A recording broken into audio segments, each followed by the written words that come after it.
Pendurthi NDA కూటమి Pendurthi assembly నియోజకవర్గం నుండి ఎమ్మెల్యే అభ్యర్థిగా పోటీ చేస్తున్న పంచకర్ల రమేష్ ఉదయం నామినేషన్ దాఖలు చేశారు. ఈ కార్యక్రమానికి జనసేన, టీడీపీ, బీజేపీ పార్టీలకు చెందిన వేలాది మంది నాయకులు, కార్యకర్తలు తరలివచ్చారు. పెందుర్తి అర్బన్తో పాటు సబ్బవరం, బరవాడ మండలాల నుండి వందలాది వాహనాలతో మహిళలు, యువకులు వచ్చారు. పంచకర్ల నామినేషన్ సందర్భంగా పెందుర్తి కూడలి నుండి వేపగుంట వరకు రోడ్డుకి ఇరువైపులా జనం బారులు తీరారు.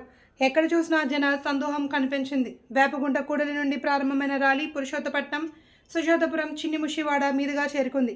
ఈ కార్యక్రమంలో హైపర్ ఆది ఆకర్షణగా నిలిచాడు. అభ్యర్థి రమేష్ బాబుతో పాటు తెలుగుదేశం విశాఖ జిల్లా అధ్యక్షుడు గండి బాబ్జీ, రాష్ట్ర కార్యదర్శి బండారు అప్పలనాయుడు, బీజేపీ నియోజకవర్గ ఇన్ఛార్జి శ్రీనివాస్ నాయుడు తదితరులు పాల్గొన్నారు.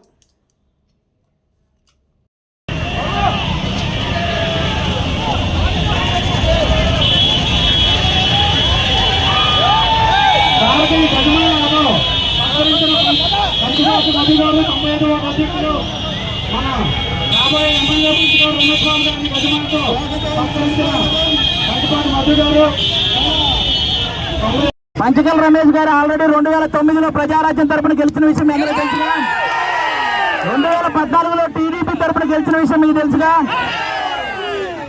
పంచకర్లతో పెట్టుకుంటే అవతల ఎవడ సీట్ అయినా పంచర్ పడాల్సిందే, అవునా కాదా?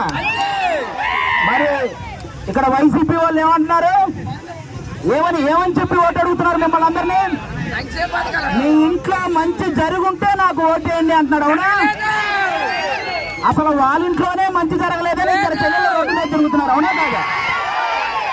మరి వాళ్ళ ఇంట్లో చెయ్యని మంచి మీ ఇంట్లో ఎక్కడి నుంచి చేస్తారు అసలు, అవునా? ఇంకోటి ఏమన్నాడు, ఫ్యాన్ ఇంట్లో ఉండాలి, సైకిల్ బయట ఉండాలి, గ్లాస్ సింక్ లో ఉండాలి అన్నారు, అవునా?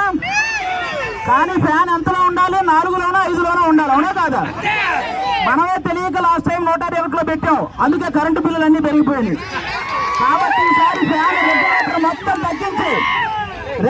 మొత్తం తగ్గించి 4లోనో 5లోనో పెడదాం, ఓకేనా? ఇంకోటి ఏమంటారు, సింహం సింగిల్ గా వస్తుంది, మీరందరూ కలిసి వస్తున్నారు అంటున్నాడు, అవునా? ఇప్పుడు మన ఇంట్లో ఒక దొంగ పడితే 4 కలిసి తరిమి కొడతామా లేదా? మరి రాష్ట్రంలో ఇంతమంది